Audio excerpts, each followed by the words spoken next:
Muhterem Müslümanlar, elde edilen kazançların heba olmayacağı, çekilen zahmetlerin boşa gitmeyeceği, dökülen gözyaşlarının israf olmayacağı bir kanaat vardır.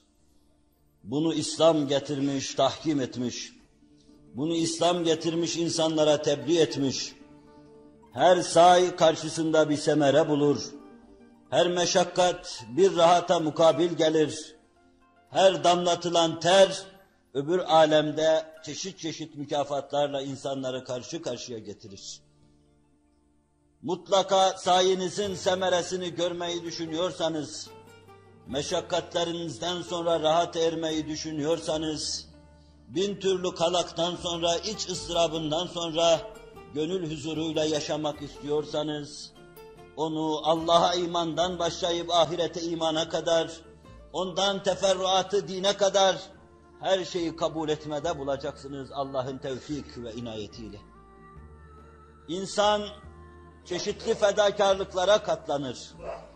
İnsan seve seve ölüme katlanır. İnsan akla hayale gelmedik tehlikelere karşı tehlikelerin kucağına atılır, tehallük gösterir. Niçin yapar bunları? Nasıl yapabilir bunları? Bu vadide kaybettiği şeyin karşısında büyük şeyler alacağını, elde edeceğine inandığı için seve seve böyle bir alışverişe, böyle bir pazarlığa girer. Ve katiyen bilir ve inanır ki burada kaybettiği her şey baki bir surette öbür alemde kendisine verilecektir. Apaydın bir mazi, yıldız yıldız mefahir, bu inanç üzerinde kurulmuş, bu inanç üzerinde gelişmiştir. Seve seve kendilerini ölümün kucağına atan, dünyayı istihkar eden, dünyanın verasında bir şey arayan insanlardı. Dünyaya rahatlıkla tepebilecek insan ondan daha büyük bir şey gördüğü içindir ki onu tepmiştir. Binaenaleyh bir mümin Allah'ın tevfik ve inayetiyle ahirete inandığı için hayat ve hayata ait bütün lezaizi rahatlıkla terk edebilir. En huşunetli bir hayatı rahatlıkla tercih edebilir. İnsan için tahammül fersa olabilecek meşakkatlere rahatlıkla katlanabilir. Çünkü bütün bunların verasında hakiki huzura ve hakiki saadete erecek, ebedi mes'ud olacaktır Allah'ın huzurunda. İşte gerçek inanmış, büyük bir davaya gönül vermiş ve seve seve onun uğruna başını koymuş, hakiki Hazreti Muhammed cemaatiyle sallallahu aleyhi ve sellem, yapmacık güller çiçekler gibi takliden onun arkasında duran cemaatin farkı bu noktada olur. Bu noktada iki cemaat birbirinden ayrılır. Hakikaten büyük bir davaya gönül vermiş, büyük bir davaya başını koymuş, seve seve ölüme tebessüm ederek giden bir cemaatle hayat altında mağlup olmuş, dünyaya gönlünü kaptırmış ve en küçük meseleler karşısında eziklik hisseden taklidi cemaat bu noktada birbirinden ayrılır. Yeniden yeryüzünde bir ihya, mürdenin ihya edilmesi, ölü gönüllerin hayata kavuşması, sönmüş hislerin kaybettiği heyecanı yeniden elde etmesi düşünülüyorsa, kendi manasında yeniden bir dine dönüş, kendi manasında yeniden din ve dine ait meselelerin ele alınması gerekmektedir. Muhterem Müslümanlar, Hz. Muhammed Aleyhisselatu Vesselam cemaatini bu anlayış içinde yetiştirdi. Bu anlayış içinde bulunan cemaat tabi dünyayı terk etti. Bu anlayış içinde olan bir cemaat dünyanın kaderini değiştirdi. Yıkılması gereken umranları yıktı. Umran demek caiz midir, değil midir? Yapılması gereken umranları kurdu, vazetti. Her halükarda Allah diyen bir cemaat, her mesele karşısında Allah'a itimat eden bir cemaat, daima nazarı ahirete müteveccih bir cemaat, ezelden, ebedden, ebedi duygudan başka bir şey düşünmeyen ezele ve ebede, ezel ve ebedin sultanına gönlünü kaptırmış vermiş bir cemaat, insanlığın kaderini değiştiriyor. yapıları itibariyle, yetiştikleri muhit itibariyle, tahsilleri ve kültürleri itibariyle bizlerden farklı değillerdi. Şayet farklı deseniz dahi kültür ve içtimai seviye bakımından bizim çok durumumuzda idiler. Bununla beraber en medeni milletlere, en mütefennin milletlere Allah Celle Celaluhu yaptırmadığını onlara yaptırdı.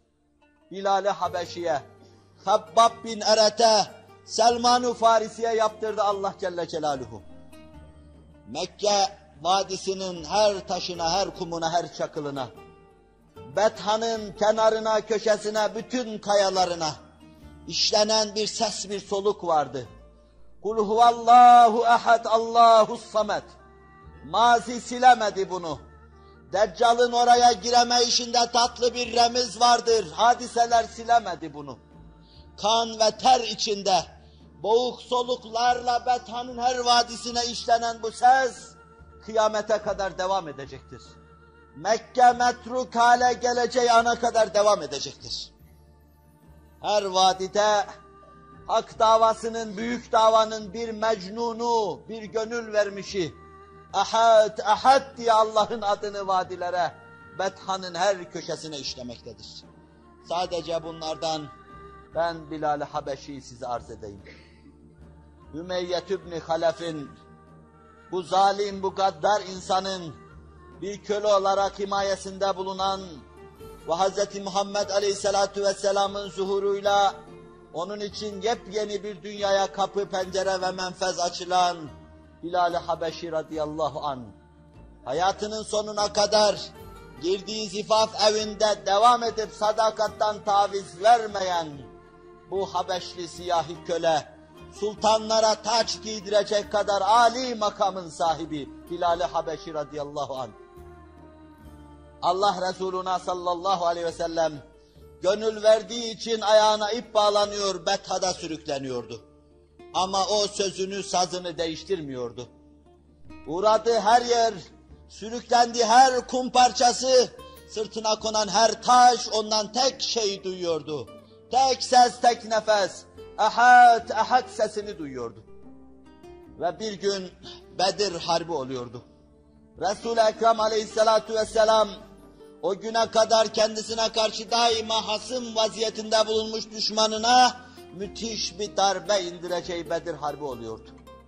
Bilal Habeşi Bedir Harbi'nde bulunuyordu. Gözü Ümeyye ibn Halef'e ilişince re'sul kafir ve la necautu in neca. Küfrün başı ve babası o kurtulursa ben kurtulmuş sayılmam diyordu. Eğer o bugün diri buradan Mekke'ye dönerse ben kurtulamadım demektir, Allah bana sorar. Binaenaleyh onun canını okumak bana düşüyor. Kafir Bedir'in sağında solunda savaşırken senelerce evvel duyduğu bir sesi duyuyordu.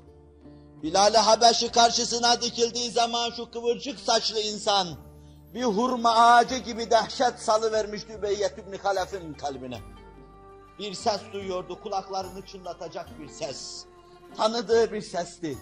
Bu sesi kapısında, sokakta, Bethan'ın vadisinde çok duymuştu. Ahad, Ahad sesini duyuyordu. Ve birkaç dakika sonra da bu kölenin kılıçları altında yere yıkılıyordu.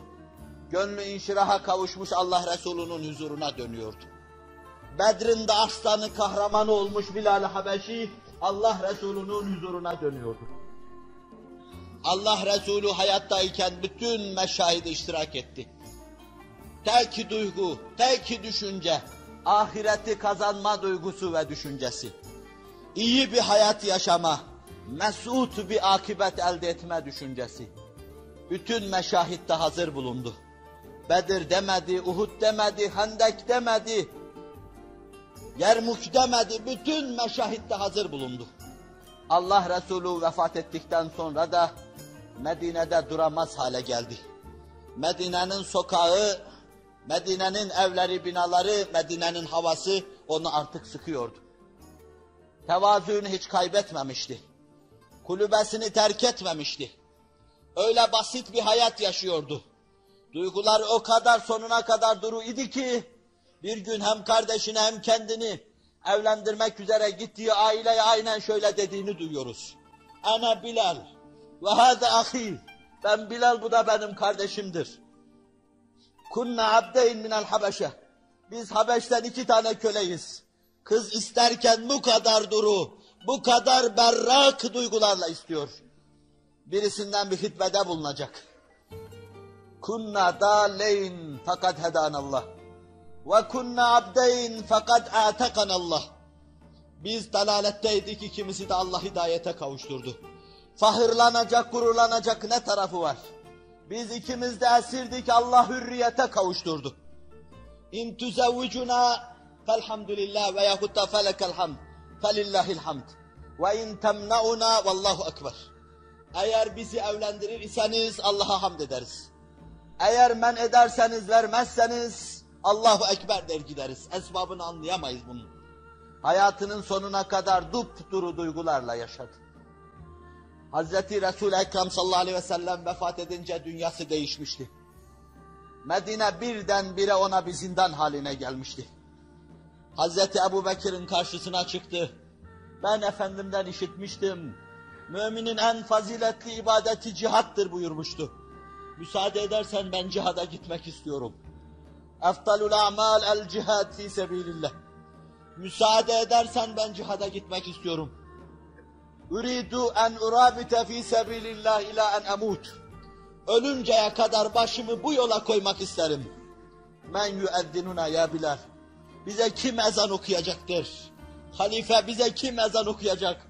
Vallahi Resul-i Ekrem'den sonra ben ezan okuyamam. 1-2 defa denemişti bunu. Muhammedur Resulullah gelince ayaklarının bağı çözülüp de yıkılmıştı, okuyamamıştı. Eşhedü enne Muhammeden Resulullah diyememiş, bitirivermişti. Ne gönüldü, nasıl bağlılıktı, nasıl Resul-i Ekrem'e gönül vermeydi ki eşhedü enne Muhammeden Resulullah diyemiyordu. Ben ondan sonra ezan okuyamam. Ebubekir yaşlarını tutamadı. Arzu ettiğin gibi git ribat yap buyurdu. Git istediğin cephede uyunu sahireden olarak gelecek düşman mazgallarını gözetle. Düşmanın sızmasına imkan verme İslam'ın içine dedi. Ve hayatının sonuna kadar Şam önlerinde mürabete yaptı, savaştı, cepheden cepheye koştu. Hazreti Ömer gitmişti Şam'a. Vefatına az kalmıştı. Bu bükülmüş kad ve kâmet. Araya adamlar koydu. Ne olur Bilal bir ezan okusun. Şu coşkun Habeşli bir ezan okuyuversin. Resul-i Ekrem aleyhissalatu vesselam'ı yeniden hatırlayalım. Bir daha hatırlayalım, hatıra getirelim. Bilal kaddi bükülmüş. Allah Resulü'nün bu 2. halifesinin içten bu arzusunu reddedemedi. Hazreti Ömer'in de vefatına, 2 evvelki dostuna kavuşmasına az bir zaman kalmıştı. Onun için diyar İslam'ı geziyordu. Herkes evlerinde rahat oturuyordu. Ecnat ve kumandanlar askerlerinin başında bulunuyorlardı. Birdenbire Şam'ın yüksek bir kubbesinin başından göklere doğru bir sesin yükseldiği duyuldu. Bu sesi 5-10 sene evvel Medine'de sık sık duyuyorlardı. Yataktan fırlayan, yorganı atan, kapıları çarpan dışarıya koşuyordu. Olur mu olur, acaba Resul-i Ekrem mi dirildi? Bilal ötüyor böyle bülbül gibi. Ömer hıçkıra hıçkıra ağlıyordu. Ashab hıçkıra hıçkıra ağlıyordu.